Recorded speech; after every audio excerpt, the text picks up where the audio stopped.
المكشكشة ترند رمضان السنة دي، حاجة كده جميلة معمولة من الجلاش، عملها محل تورتينا وطلعت ترند، كل الناس عملتها، فقُلت بقى جات عليَّ أعملها أنا كمان، يالّا بس بجد خرافة، عملتها لكم بطريقة زي محل تورتينا بالضبط، وبدون تكلفة عالية، وما فيهاش كده أي افتكاسات، شايفين شكلها عامل إزاي؟ يالّا نشوف الطريقة.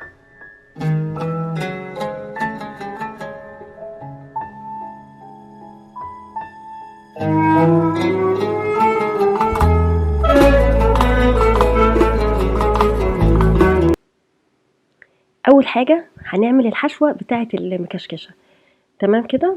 أنا جبت نُص لتر لبن، وحطيت عليه معلقتين كبار باستري كريم، ومعلقتين نشا. الباستري كريم دوّة بتجيبيه من عند بتاع الحلويات، من عند مستلزمات الحلويات، لو ما لقيتيهوش عادي ممكن تحطي نشا كلّه مش لازم باستري كريم، بس أنا باحطه بيدّي يعني طعم كويس كده وبيضبّط الدنيا شوية، نقلّبهم لحد ما ما يتقلّبوا كده ويمتزجوا ببعض. طبعًا الحشوة دي اتعملت كتير وكل واحد عملها بطريقته، بجد أنا شايفة إن الطريقة دي لو جرّبتيها أحسن طريقة، ولا محل تورتينا نفسه، يعني هُم لو جُم داقوها نفسهم هتعجبهم ديّة أحسن من بتاعتهم. بتجيبي معلقتين كبار قشطة، عندِك بقى أي قشطة، يعني أي نوع قشطة، دي قشطة بلدي، أنتِ ممكن تجيبي أي نوع قشطة من اللي هي المُعلبة دي عادي ما فيش مشكلة، وبرضه بتقلّبيها لحد ما بتمتزج كده برضه كلّها مع بعضها، دي الحشوة اللي هنحشي بيها المكشكشة، هي المكشكشة دي عبارة عن جلاش، ماشي، هنحط بقى شوية سكر كده حوالي معلقتين صغيّرين مش كبار، وطبعًا كل ده والتقليب مستمر. نخلّص كده بقى تقليب ونقيد النار بتاعتنا ونحط عليها الخليط بتاعنا، ونفضل نقلّب بالضبط يعني أقل من 10 دقايق، هتبُصّي تلاقيها تقلت، ولونها بقى مدي على صفار شوية كده، ده طبعًا عشان الباستري اللي فيها. ده شكلها النهائي أهو بعد ما انتهت، أنا برضه حابة أدّيها طعم كده جميل، فأنا عندي شوكولاتة بيضا اللي هي ماركة سما، دي ماركة ممتازة جدًا، هو القالب دوّة بحوالي 24 جنيه، وهتعملي منه كذا حاجة يعني، هي جامدة شوية على إيدي. طبعًا أنا باحط كسّرت الشوكولاتة البيضا وحطيتها في الخليط وهو لسه سخن نازل من على النار، عشان عشان تسيح معاه. دي هتعتبر أحسن حشوة للمكشكشة، بجد من وجهة نظري يعني، حشوة جبارة، يعني أنا حتى اتبقى منها شوية كلوها كده زي المهلبية. خلّصنا كده بقى هاغطّيها بكيس بلاستيك أو بstretch roll زي ما أنتم شايفين عشان وشّها ما يكشكش، يعني ما تبقاش مكشكشة كده، طبعًا أنتم عارفين لمّا بنسيب الحاجة عريانة بتبقى مش بتبقى مش حلوة يعني. هاغطّيها بقى واركنها على جنب. يبقى دي الحشوة بتاعتنا، هنجيب بقى الجلاش بتاعنا دلوقتي ونبدأ بقى نبدأ كده بأول الخطوات. أول حاجة طبعًا هنجيب القالب وندهنه سمنة. بالمناسبة يا جماعة المكشكشة دي جلاش يعني حلويات شرقي، الحلويات الشرقي يعني سمنة بلدي، أفضل حاجة تعملي بيها الحلويات الشرقي السمنة البلدي، بصراحة يعني بتدّي طعم كده وجمال بيُفضّل، لكن لو ما عندكيش خلاص ما فيش مشكلة.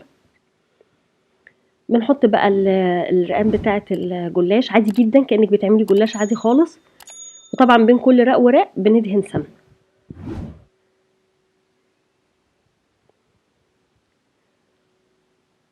هو الرقان كبيرة شوية على القالب، أنا هاسيب من اليمّة ديل طالع يعني مش هاسيب من اليمّة دي حتّة من الورقة طالعة، ومن اليمّة التانية حتّة من الورقة طالعة، عشان بعد كده بالمّهم على بعض، أبقى كإني لمّيت الورق كلّه في ورقة واحدة. وطبعًا بين كل رق ورق زي ما أنتم شايفين باحط سمنة، وبعد كده بقى بالِم الحتت اللي أنا حطيتها في الجناب زي ما قُلت لكم ديّة، كإننا لمّينا الورقة كلّه عشان لمّا نيجي نقطّعها بعد ما نعملها يبقى الورق كلّه في قلب بعضه كده. خلّصنا كده بقى هاجيب ورقة واتنيها واحطها فوق الوش ده كده، واحط عليها الخليط بتاعنا اللي إحنا عملناه.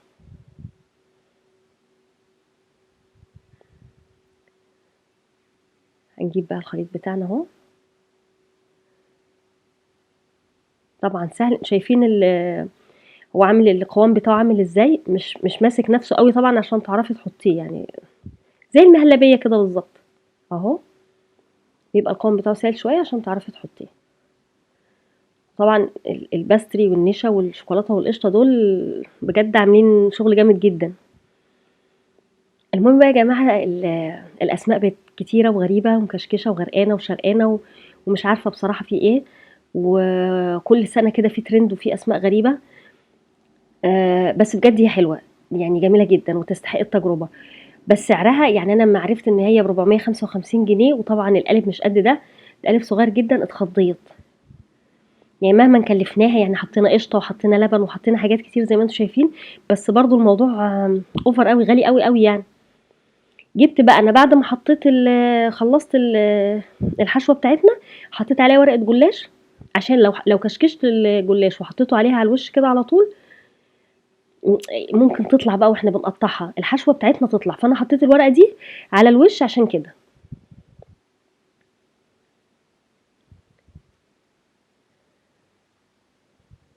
نبدا بقى نجيب الجلاش ونكشكشه زي ما انتم شايفين كده. فاكرين زمان لما كنا صغيرين كده كنا بنعمل حاجه اسمها مروحه بورق الكراريس؟ كنا بنقطع ورقه الكراسه ونعمل حاجه اسمها مروحه نهوي بيها كده. هي بالظبط نفس الطريقه، لو حد فاكرها يعني. هنبدا بقى نكشكش ورقه ورقه.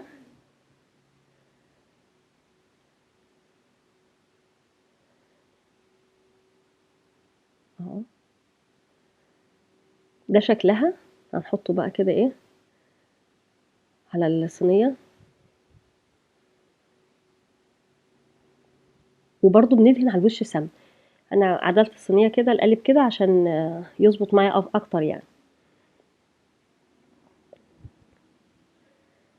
وبرده بنحطها جنب بعضها كده وندهن سمنه، نحطها جنب بعضها وندهن سمنه. طبعا هي دسمه بس بجد جميله يعني. عارفين هي شويه كده فيها من البقلاوه التركي؟ عارفين البقلاوه التركي؟ بيعملوها برضو بالجلاش كده. هي شويه منها يعني، طبعا مع اختلاف المسميات. عندنا هنا في مصر مسميات وافتكاسات فظيعه يعني.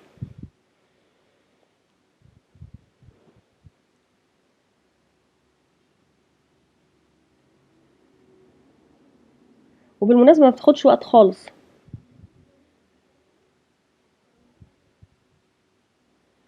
ده شكلها بعد ما عملناها كلها، بجد شكلها جميل قوي، عجبتني من قبل ما تستوي شكلها بصراحه. هبدا برضو اعيد عليها سمنه تاني كده اهو. زي ما قلت لكم حلويات شرقي يعني سمنه بلدي، يعني عموما سمنه يعني تحط لها بتاخد سمنه كتير. عدت عليها بقى كلها تاني بالسمنه زي ما انتم شايفين، وحطيتها في الفرن حوالي 10 دقايق او ربع ساعه، يعني تبع الفرن بتاعك. انا بصراحه ما لقيتش عليها الشويه، هو الفرن عملها كده. ده شكلها، حسيتها نفشت شويه. ده شكلها جميل جدا اهو. هبدا بقى اقطعها. في بقى تركايه كده، ان هم هناك لما بيعملوها في محل حلويات، في محلات الحلويات عموما بيبقى فيه بلبن، محطوط تحت منها لبن. هو المفروض بتحط لها لبن مكثف، يعني تحط لها تحتها لبن مكثف. لكن انا بجد لفيت عليه كتير جدا وكله قال ان ما بقاش يستورد او ما بقاش ينزل يعني. فانا كنت عامله مشروع كده الاول. انا بعد ما طلعتها صحيح سقيتها الحلو دوت. انا ما جبتش تصوير اللي هو كان عندي. هو عباره عن كوبايتين سكر وكوبايه ونص ميه وشويه فانيليا ونص ليمون، وتحطيهم كلهم على بعض وتقلبيهم قبل ما تحطيهم على النار، وبعدين تحطيها على النار 5 دقايق بالظبط وبيتقل، وبعدين بتحطيه على جنب. ده بيبقى في الاول خالص عشان يبرد على بال ما تطلعي الجلاش من الفرن.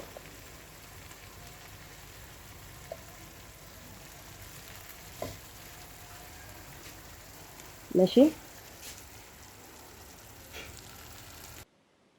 فانا ما لقيتش حليب مكثف، فكان عندي كنت عامله يعني هو زي مشروع حليب مكثف، بس ما كانش جاي مظبوط معايا يعني.